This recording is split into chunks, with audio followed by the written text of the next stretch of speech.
Tá no ar, Federal. Rádio Instituto Federal. Informação, cultura e entretenimento à sua disposição no smartphone, computador ou tablet.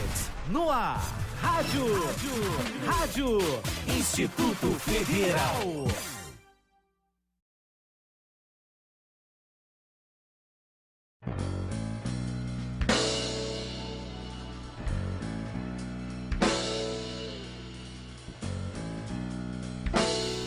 Alô galera, boa tarde a todos. Nós tivemos um problema técnico agora há pouco, estamos de volta, então vamos recomeçar. Tivemos um problema de internet, já que a gente está conversando a entrevista lá com Manaus e São Paulo, então a distância é bem longa, mas foi um problema de internet, não tem nada a ver com a distância. Vamos lá. Então boa tarde a todos, você está ouvindo aqui a Rádio Instituto Federal Campus Suzano. Estamos aqui ao vivo nos estúdios do Campus Suzano do IFSP, aqui na Avenida Mogi das Cruzes. Você ouvirá agora o programa Papo de Gente Grande, o programa de entrevistas que traz todas as semanas especialistas das mais diversas áreas. Quer ficar por dentro das principais novidades? Discutir ideias e aprender cada vez mais? Então entre, participe do nosso papo. Você sabia que mesmo sem perceber, todos nós usamos a administração no cotidiano? Planejar o seu dia, organizar uma festa, gerenciar tarefas e controlar os gastos financeiros são alguns dos exemplos onde nós podemos utilizar. Mas administrar exige competências fundamentais que todas as pessoas deveriam saber, independente de sua profissão. Então, como usufruir dos conhecimentos de administração visando o sucesso profissional? O papo de hoje é sobre o processo gerencial. Participa da nossa conversa o professor do Instituto Federal do Amazonas, Dr. Daniel Nascimento e Silva. Não saia daí, o papo já vai começar.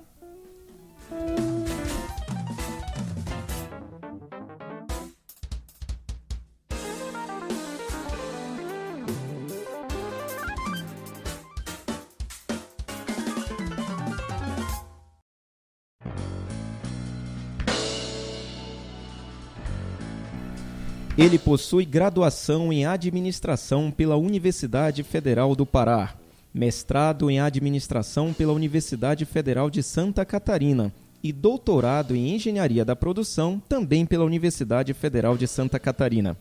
Atualmente é professor do Instituto Federal de Educação, Ciência e Tecnologia do Amazonas e tem experiência na área de administração, com ênfase em gestão de organizações amazônicas. Atua principalmente com administração pública, estratégias organizacionais, planejamento, administração e alianças estratégicas. Nascido na cidade de Alenquer, no Pará, o professor Daniel é autor de diversos livros, tais como Retratos de Alenquer, Lições de Gestão e Empreendedorismo, Manual de Redação para Elaboração de Trabalhos Acadêmicos e Glossário do Falar Popular Alenquerense. Estimado amigo e professor Daniel Silva, obrigado por ter aceitado aqui participar do nosso papo. Boa tarde. Ouvintes, é uma honra muito grande estar sendo entrevistado por esse programa que já na sua terceira entrevista já está sendo bastante discutido em várias instituições que eu tenho conhecimento. O sucesso, e ele vai alcançar todo esse país, não tenho dúvida, em pouco tempo. Opa, vamos lá, vamos trabalhar para isso, né, professor? O professor Daniel, ele está ao vivo agora lá de Manaus, no estado do Amazonas. Ele é professor do Instituto Federal e nos deu a honra de conceder essa entrevista. Professor, vamos lá então. O senhor nasceu em Alenquer, uma cidade do norte, banhada lá pelo rio Amazonas, correto? É um bracinho do Amazonas chamado Rio Surubiú. Rio Surubiú, ok. E quantos habitantes tem lá em Alenquer, professor? Só para a gente ter uma noção. Aproximadamente 50, 60 mil habitantes, contando os habitantes da área urbana e a área rural. Entendi. E essa cidade, eu fiz uma pesquisa aqui, ela fica a 700 quilômetros da capital paraense, é bem distante, né? Isso, em linha reta. Isso em linha reta, né? Para chegar a distância vai acabar sendo maior. São 4 dias de barco. 4 dias de barco até a capital. Eu sou de Belém, para quem não sabe, não tive ainda a oportunidade de conhecer Alenquer, mas pretendo ir lá um dia. Agora, Alenquer ela é reconhecida por suas belezas naturais, dentre outras características da cidade, as belezas naturais, como as cachoeiras do Vale do Paraíso, né? Eu fiz aqui uma pesquisa e vi fotos como a Cachoeira Véu de Noiva, que tem 25 metros, a Cachoeira Preciosa, de 35 metros. E olha, professor, só de olhar as fotos lá da cidade de Alenquer, eu já fiquei com muita vontade de conhecer.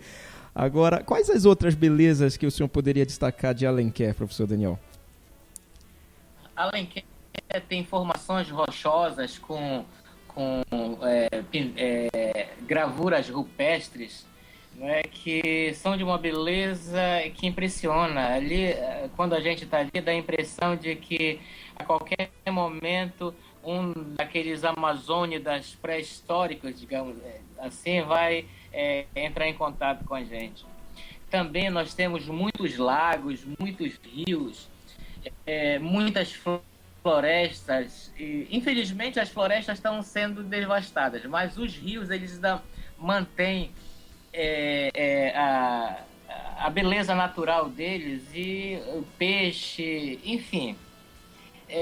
Esse mundo de água que o meu tio Benedito Monteiro sempre descreveu nas obras dele, está lá em Alenquer ainda relativamente intacto. Muito bom, professor, muito bom. E aí a gente viu também no seu livro, Glossário do Falar Popular Alenquerense, nesse livro você apresenta termos bastante conhecidos, né, dos alenquerenses e de boa parte também da população que habita o Baixo e Médio Amazonas. Mas ele muitas dessas expressões totalmente desconhecidas pela maioria da população no Brasil, né?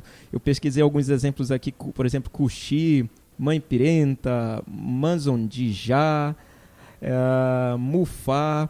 Essas são expressões de fato populares, todos utilizam lá na cidade. Tem outras que o senhor poderia destacar ou até explicar o significado de algumas delas? Tem, por exemplo, quando o alenquerense diz, olha, ali tem um puderá de gente, Puderá. significa que tem uma quantidade muito grande de gente ali. Puderá de gente? Okay. Tem um puderá. Essa eu não conhecia. Que interessante, porque a gente está no mesmo país, na verdade até não digo nem país, vamos dizer no mesmo estado, e você tem tanta cultura, tanta variedade, inclusive de aspectos idiomáticos, expressões, que a gente até é difícil de acreditar, né? Isso é uma riqueza porque a gente, da região. Acho que isso tem que ser valorizado, é a cultura, né? A cultura ali da região. Eu estou escrevendo uma série uma série chamada Contos e Crônicas Alenquerenses, onde eu relato ali coisas que aconteceram na cidade, né? E interpreto determinados fatos e fenômenos. E um desses contos que eu escrevi, ele é completamente na linguagem alenquerense.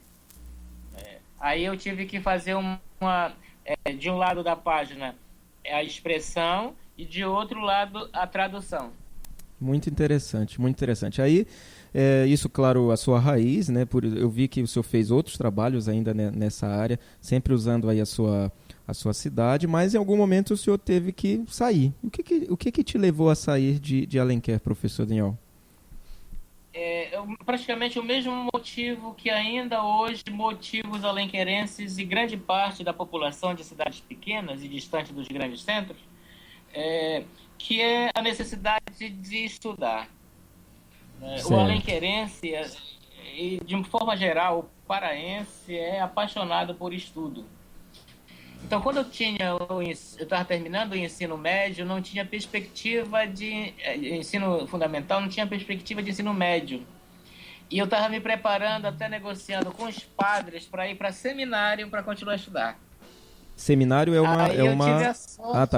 Entendi. Para poder continuar a estudar. Os seminários sempre foi uma alternativa para quem queria continuar a estudar. Eu conheço muita gente que, quando não tinha o ensino fundamental, foi para seminário, né, ao mesmo tempo que fazia os cursos de teologia e filosofia, estudava medicina, por exemplo. Entendi. Entendeu? Então era um meio que permitia a essa população, essa parte da população continuar estudando.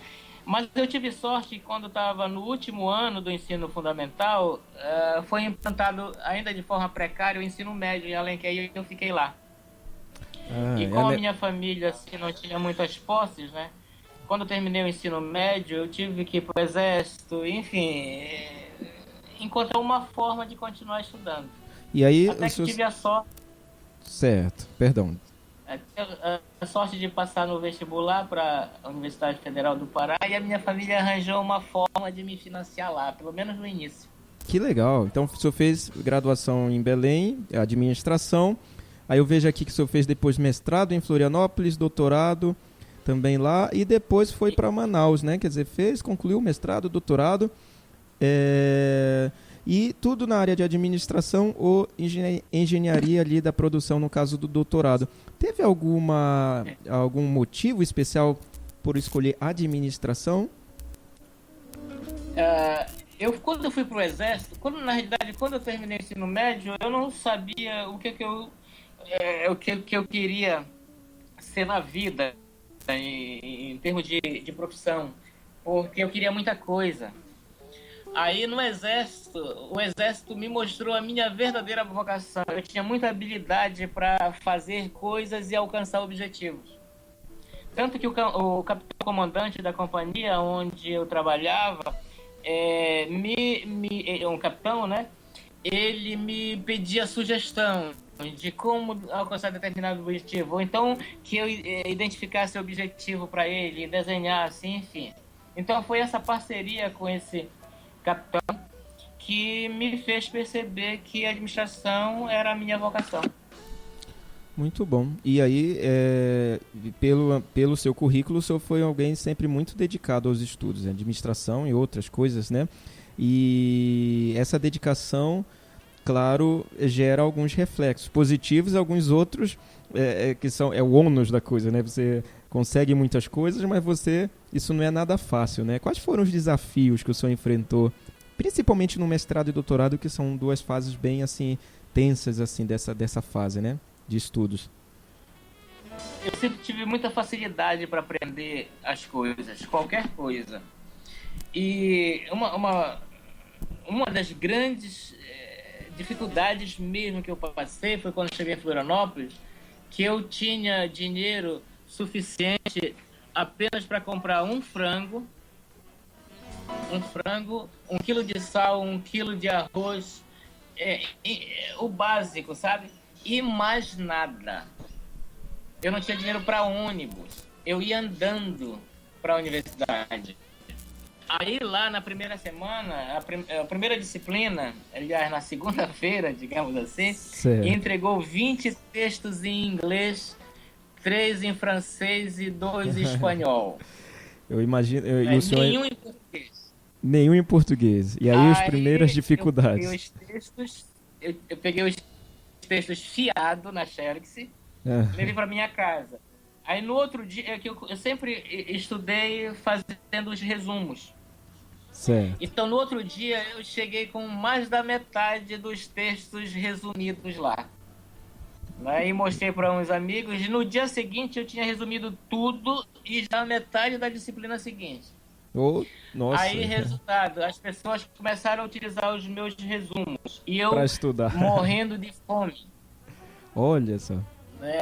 Eu sei que na segunda semana começaram a noticiar que tinha um gêniozinho no curso e que ele resumia todos os textos. Já começou a tomar fama, né? Já começou a ganhar fama. Exatamente. Aí eles se apropriavam dos meus textos e eu não sabia que estava todo mundo estudando pelos meus textos e não pelos originais. Aí uma colega soube disso, uma colega catarinense, soube que eu tinha necessidade financeira e começou a cobrar $5 de cada um pelo grupo de resumos que eu fazia.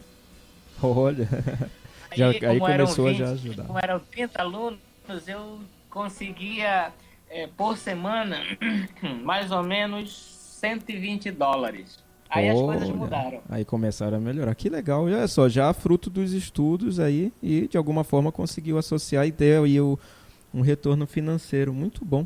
Agora eu percebi que... Para você ter uma ideia, eu dormi 3 dias na rodoviária porque não tinha para onde ir. Que coisa, né?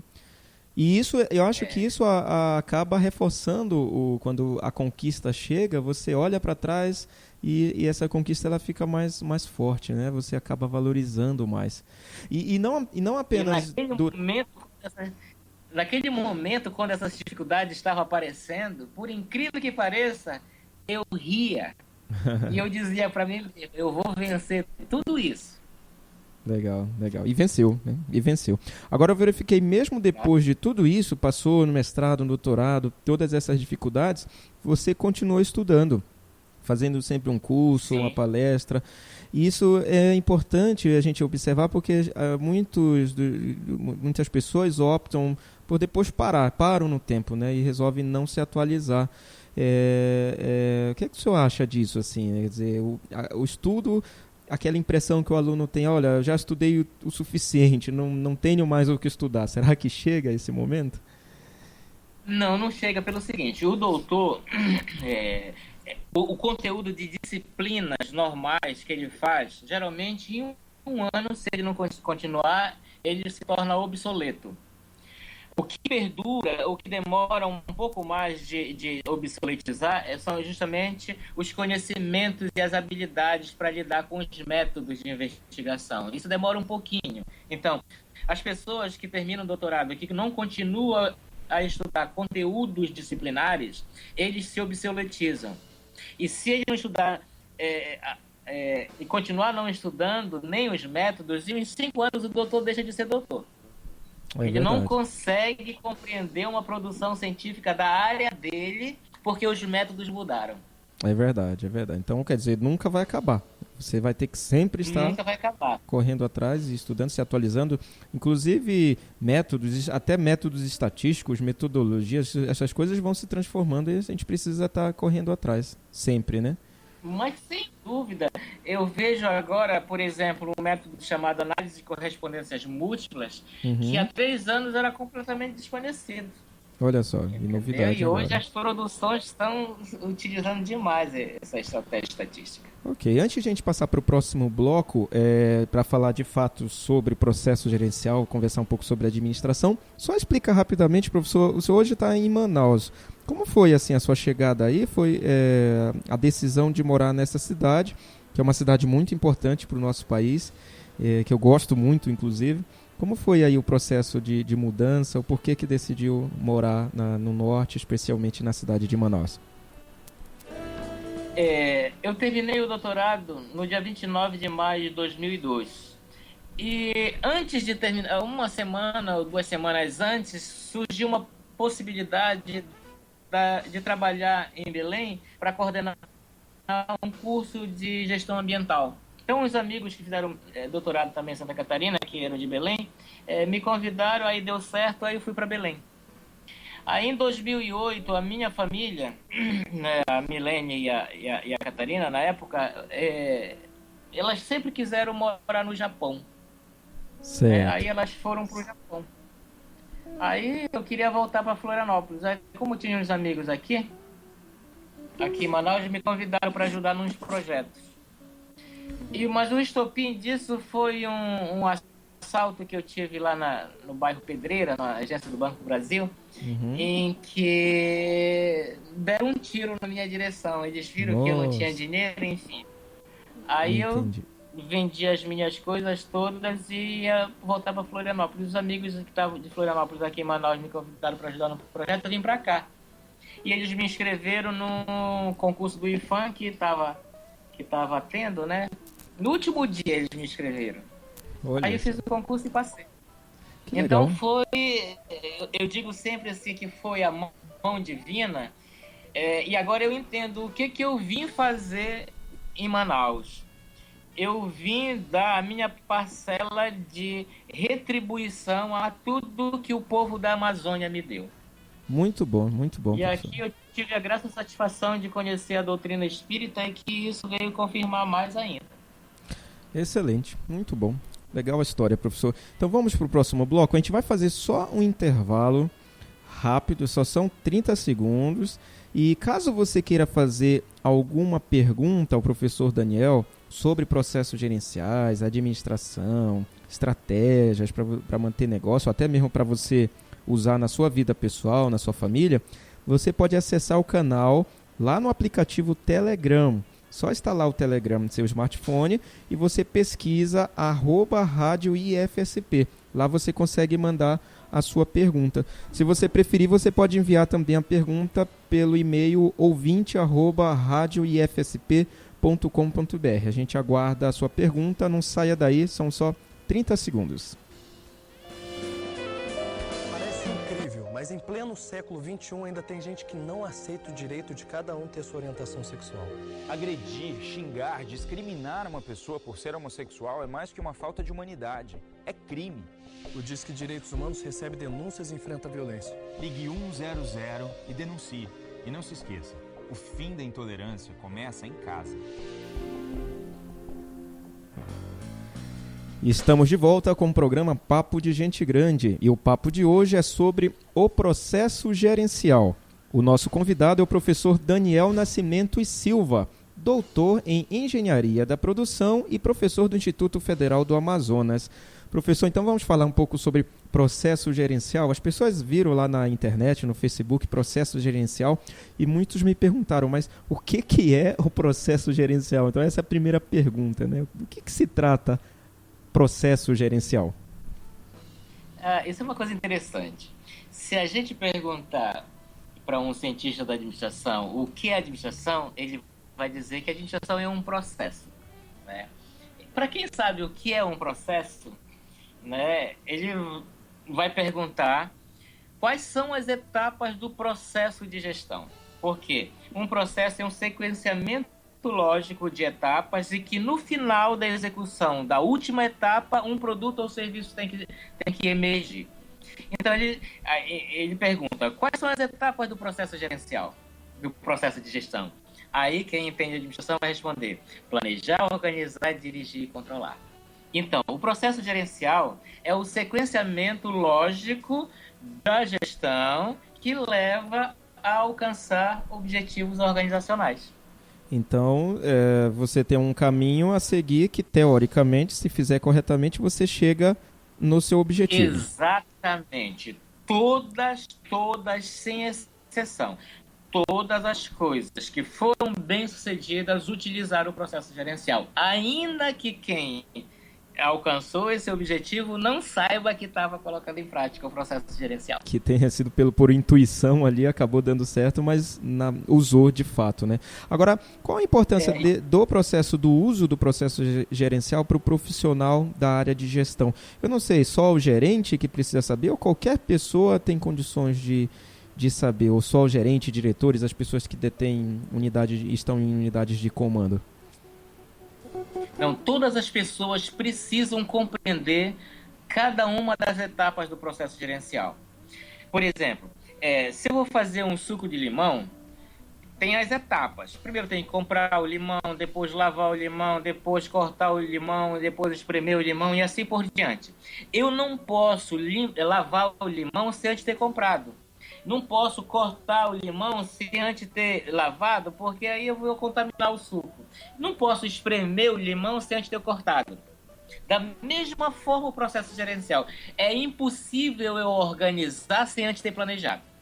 Então todo mundo precisa... Mas muita gente faz isso, né, professor? Primeiro vai, não planeja e já vai direto para a organização, para fazer, ou até mesmo para a execução da coisa sem planejar. Fracassa sempre. Eu nunca vi uma única experiência bem-sucedida sem que o processo gerencial tenha sido utilizado. Por exemplo, é impossível eu chegar a um local, né, desejado sem antes ter escolhido esse local. E essa escolha é um tipo de planejamento. Exatamente, que planejar é justamente dizer onde eu quero chegar e como chegar até lá. Entendi. Agora, você falou agora há pouco que eu tenho que planejar, depois organizar, dirigir, colocar em prática, executar as ações. Dirigir é agir sobre pessoas. Agir sobre pessoas. E depois o senhor falou controlar, que é de saber saber se deu tudo certo, seria isso? Controlar é justamente saber quais são os fatores críticos do plano, da organização e do processo de direção que compromete o alcance dos objetivos organizacionais. Esses eu tenho que ficar de olho em cima deles.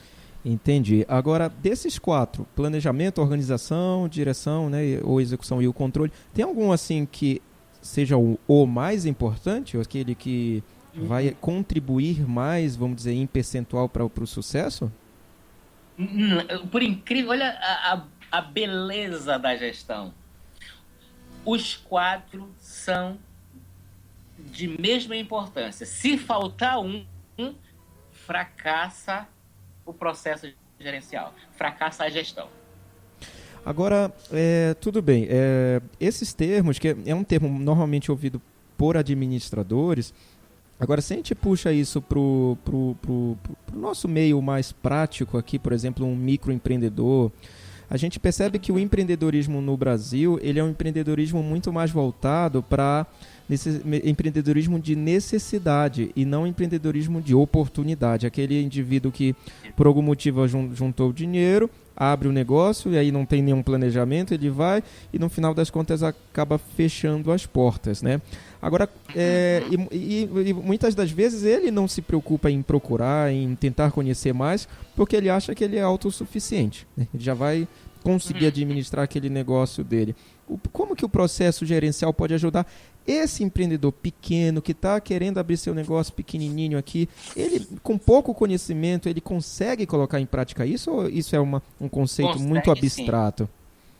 Não, consegue sim. Por exemplo, um empreendedor por necessidade. A primeira coisa que tem que saber é qual é a necessidade dele. Entendeu? A resposta a essa pergunta, qual é a minha necessidade, é o objetivo que ele precisa alcançar. Então, a primeira parte do planejamento já foi feita. Quer saber onde eu quero chegar. A segunda etapa ele vai perguntar assim, como é que eu posso suprir essa minha necessidade? A resposta é a estratégia. Então, nós temos completo o plano que diz onde chegar e como chegar lá. Por incrível que pareça, cada etapa do processo gerencial ela é simples de ser compreendida e relativamente simples de ser colocada em prática. Entendi. É simples, porém extremamente importante. Porque eu estava até conversando esses dias, professor, com um amigo, que a gente vê psicólogos, médicos, dentistas, bacharéis em direito abrindo seus negócios próprios e eles acreditam que só o conhecimento que eles têm técnico na área que eles se formaram seja suficiente para poder ter sucesso ali no seu escritório, no seu consultório. Na verdade, eu costumo dizer que todos acham que podem ser administrador sem estudar administração, né? Isso confere, porque assim, você fala que ao mesmo tempo que é simples, mas por que não dá certo, então? Por que muitos não dá certo porque isso não é ensinado nos cursos. E quem ensina gestão em cursos fora de gestão, ensina a história do pensamento gerencial. Então diz quem foi Taylor, quem foi Fayol, essas coisas que só interessam para os doutores em administração. Entendeu? Alunos meus aqui do Amazonas, e a mesma coisa em Santa Catarina e no Pará, por onde eu passei, eles não compreendem que a lógica do empreendimento, digamos, de um consultório odontológico, tem que responder primeiro a seguinte pergunta: quantas pessoas estão querendo comprar o meu serviço? Quantas? Aí depois, segunda pergunta: quantas no mês de janeiro, quantas no mês de fevereiro, quantas no mês de março? Então a primeira coisa é o quanto produzir, já que o que produzir eles sabem, que é produzir serviços odontológicos. Mas o quanto eles não sabem. É o quanto precisa ser respondido para eu poder custear. Né? O quanto que o senhor fala de demanda, a demanda dessa empresa. Por exemplo, um consultório odontológico, ele precisa saber quantos canais os clientes deles querem que seja feito. canais de Entendi. dente, né? Aí Certo. ele vai escalonar depois, mês a mês. Quantos canais eles querem que eu faça em janeiro, em fevereiro, em março, parará, parará. Aí, tomando o mês de janeiro, quantos canais em janeiro? Digamos, 60. Tá? Aí ele se programa para fazer 2 canais por dia. Aí ele permite, com esse conhecimento, saber quanto é que vai custar. Mas então, para ele quanto saber... os custos. Perdão. Mas aí, para ele conseguir isso, desculpa interferir, ele precisa perguntar para o próprio cliente, assim, então ele vai ter que fazer um levantamento. Exatamente. Aí ele precisa conhecer lá uma outra área da administração que se chama marketing, que vai Certo. usar o processo gerencial para lhe dar essa resposta. Interessante. Quer dizer, assim, aparentemente é plenamente possível utilizar. E talvez se isso fosse cumprido pela maioria dos empreendimentos aqui no Brasil, nós talvez isso poderia contribuir de alguma forma também para o próprio desenvolvimento do nosso país. Sem dúvida. Olha um exemplo da administração pública. Uma certa vez eu fui desafiado dizendo que essas coisas eram abstrações. Aí como a pessoa era uma pessoa honesta, eu disse assim: você me permite trabalhar um mês para você, para mostrar que não é? Aí ele disse sim. Aí eu fiz um levantamento no município dele, procurando responder a seguinte pergunta: quais são os serviços de saúde mais demandados pela população dessa cidade? Como é uma cidade pequenininha, eu contei com a ajuda dos médicos e nós contamos quantos atendimentos médicos foram feitos no mês de julho. Deu 2.014 atendimentos. Aí depois nós fomos para a segunda pergunta: quantos de cada um desse tipo? E percebemos que escorrimento vaginal respondia por praticamente 2.000 dessas demandas. Aí ficou fácil, né? Eu perguntei para os médicos o que é que causa escorrimento vaginal. Eles me explicaram.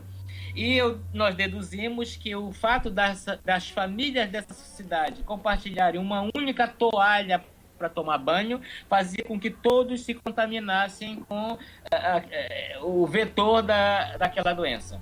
Falamos para o prefeito, mostrei os dados, os médicos confirmaram e o prefeito deu 2 pares de toalha para cada membro das famílias daquele município. Em dezembro voltei lá e fiz o levantamento de novo. Em dezembro, ao invés de 2.014 atendimentos médicos, foram feitos só 92 atendimentos médicos. Olha E só. desses 92 atendimentos médicos, menos de 10% era escorrimento vaginal. Ou seja, com certeza saiu mais barato ceder as toalhas, né, do que fazer o tratamento e outros gastos. Sem dúvida. É dados. Dados. Se e- tiver dados pra gente, nós o senhor encontramos acha- a resposta e a solução para qualquer problema. E o senhor acha que o nosso país, ou os nossos estados e municípios possuem governantes, representantes que utilizam em sua maioria esses conceitos ou não? Não. Eles desconhecem completamente os processos gerenciais. Completamente. Tem uma tradição aqui no Norte que os secretários de saúde sejam médicos. É a pior coisa que se pode fazer para esses profissionais. Geralmente a gente perde um excelente profissional da área de saúde e ganha um péssimo gestor. Ok, porque, sim, e eu acho que a demanda maior justamente é a gestão, porque o médico em si, a habilidade técnica, ele pode pegar assessoria, né, e conseguir aí e trabalhar junto com uma equipe, mas o contrário é mais difícil. Agora, professor, eu ouço muito falando sobre, já que o senhor falou que as pessoas não têm conhecimento, desconhecem completamente, e o que se torna mais agravante quando a gente analisa que são os nossos representantes que não têm esse conhecimento, a população menos. Eu ouço muito falar sobre a expressão o analfabeto gerencial, né? Você acha que um país com mais pessoas que tenham capacidade gerencial poderia ajudar no desenvolvimento? O senhor falou.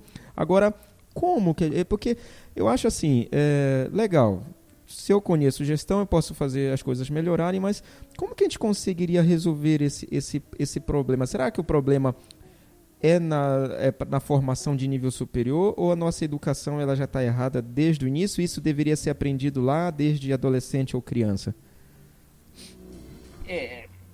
O conhecimento do processo gerencial devia ser um direito inalienável de todo ser humano. Isso devia fazer parte daquela Declaração de Direitos Humanos da ONU. Certo. Porque o processo gerencial é o que viabiliza concretamente a autonomia do cidadão e de uma família. Entendeu? Por quê? Entendi. Porque ele vai compreender que o sucesso ou fracasso dele, da vida dele ou da sua família, não tem outra fonte que não seja nele e na família dele. Então, ele jamais ia culpar governo, por exemplo. Entendeu? Porque Entendi. quem conhece o processo gerencial, ainda que a origem de determinados problemas esteja fora dele, ele vai ser capaz de encontrar uma forma de lidar com aquilo. Então, as famílias deveriam aprender os processos gerencial para emancipar, e como famílias são feitas de pessoas, as pessoas deveriam compreender. Agora, qual é a nossa missão? Nós que conhecemos o processo gerencial é disseminar esse conhecimento para todas as famílias brasileiras. É o nosso desafio que estamos fazendo agora no Instituto Federal do Amazonas e com outros colegas de outros municípios. Entendi. Então, na verdade, papel das instituições de ensino, claro, suportadas aí pelo poder público, para que a gente possa alcançar esse ideal. Sem dúvida. Ok, agora, nós conversávamos agora há pouco, offline, eu conversava com o senhor falou sobre a relação entre esse processo gerencial e a democracia. O que tem a ver democracia e processo gerencial? Só para o pessoal ficar esclarecido. Em época de manifestação, por aí, né? O que eu chamo de democracia é um esforço de pessoas em busca de construir um futuro em que esse futuro seja um bem comum a todos. Então, nesse particular, para eu construir o futuro, colocando para o processo gerencial, significa eu saber quais são os objetivos que eu tenho que alcançar. Só que não mais eu sozinho. Eu e outros que vivem comigo. Entendeu? Então, o processo gerencial ele pode ser um guia condutor da viabilização do futuro desejado por todos. O que significa, na prática, construir uma democracia de verdade. O que os gregos faziam antes? Eles iam para o Ágoras, discutir os problemas deles, né? E discutir também a forma como esses problemas seriam viabilizados. O resultado disso foi uma luz que iluminou o planeta até hoje. Tanto que nós buscamos, ainda que a gente não admita, reconstruir hoje o que a Grécia fez no passado. Então, veja só, aquele pessoal lá aplicou o processo gerencial sem saber. Entendi. Legal, interessante. E sobre o futuro da gestão, assim, tanto aqui no Brasil quanto no mundo, né? O senhor consegue prever alguma coisa em relação a isso? Onde que nós vamos chegar nesse quesito? Consigo sim. Parece, isso não é determinismo. Parece que há uma lógica no processo civilizatório, no conjunto de etapas ou estágio que as civilizações passam para que a cada dia elas sejam melhores do que no passado. É claro que cada uma toma o seu caminho distinto, mas nessa distinção, a forma como eles vão evoluindo parece ter uma lógica que pode ser compreendida assim. Ok. As civilizações que a gente considera, as sociedades que a gente considera civilizado, eles colocam o cidadão em primeiro plano de importância. As que não são, é o Estado. Então, é o nosso caso. É o Estado que planeja tudo, que organiza tudo, que dirige tudo e controla tudo. Isso é um problema. Entendeu? Então, o Estado faz o processo gerencial, mas faz mal feito. Esse é o grande problema. Perdão, professor. Nós temos aqui, professor, nós temos ainda 5 minutos de programa. A gente tem 3 perguntas de ouvintes que fizeram durante a semana. Nós temos a primeira pergunta da Tainá. Vamos ouvir a pergunta da Tainá e a gente volta já já. Só um momento. Meu nome é Tainá, eu sou aluna do Instituto Federal do Amazonas, em Manaus, e a minha pergunta é de âmbito logístico.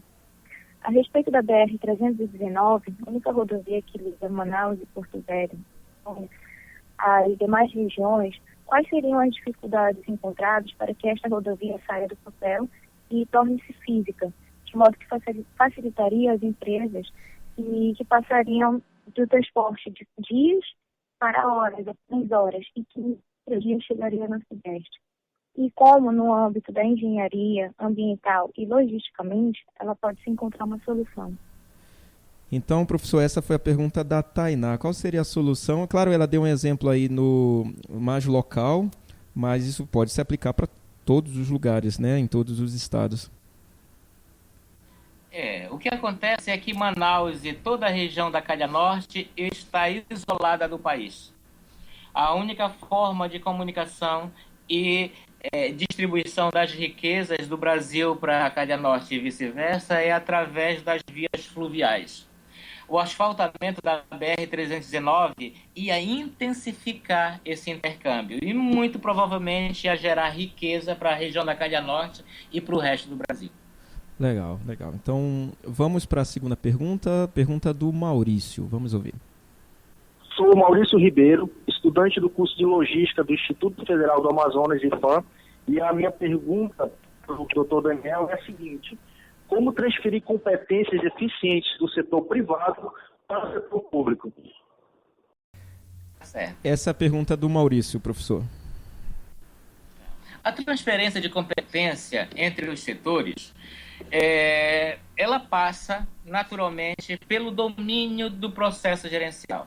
Acontece que tem gente de mentalidade atrasada, né, que raciocina como as pessoas do século XIX e XVIII, que não compreende que a gente vive um novo tempo. E esse novo tempo tem como primado a busca da eficiência, que é fazer o aproveitamento otimizado dos recursos, mas que alcance os objetivos.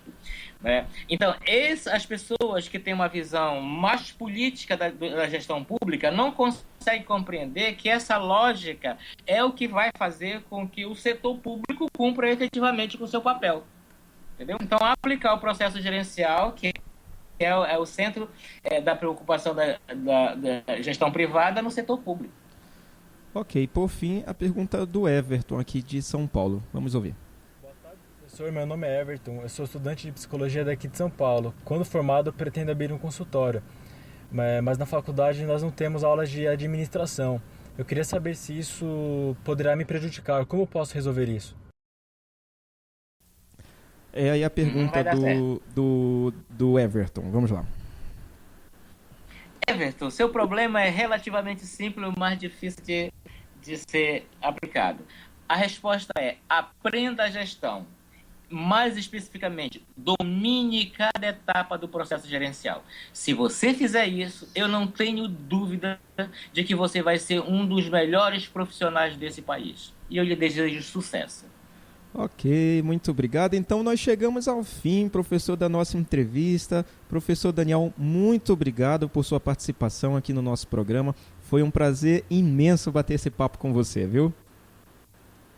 A honra foi toda minha, meu querido. Estarei sempre disposto, assim, todas as vezes que você me fizer um convite. Muito obrigado e sucessos. E um abraço a todos aí de Manaus que está nos ouvindo e a todos do estado de São Paulo.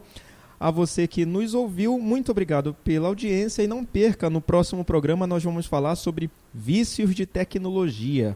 Você tem problemas assim de ficar sem o celular, quer ficar conectado o tempo todo? A nossa entrevista, o nosso papo vai ser com a psicóloga Júlia Maier. E todos esses problemas, vícios tecnológicos na sociedade moderna, nós vamos discutir. Não esqueça, é na próxima segunda, a partir de 1h30 da tarde. Você pode ouvir o nosso programa também pelo aplicativo. Entre no nosso site e participe. Mande e-mail participe e a gente se fala na segunda-feira. Obrigado, professor Daniel. Obrigado a todos que nos ouviram e até a próxima. Tchau. Você ouviu a Rádio Instituto Federal. Rádio Instituto Federal. Consulte a programação.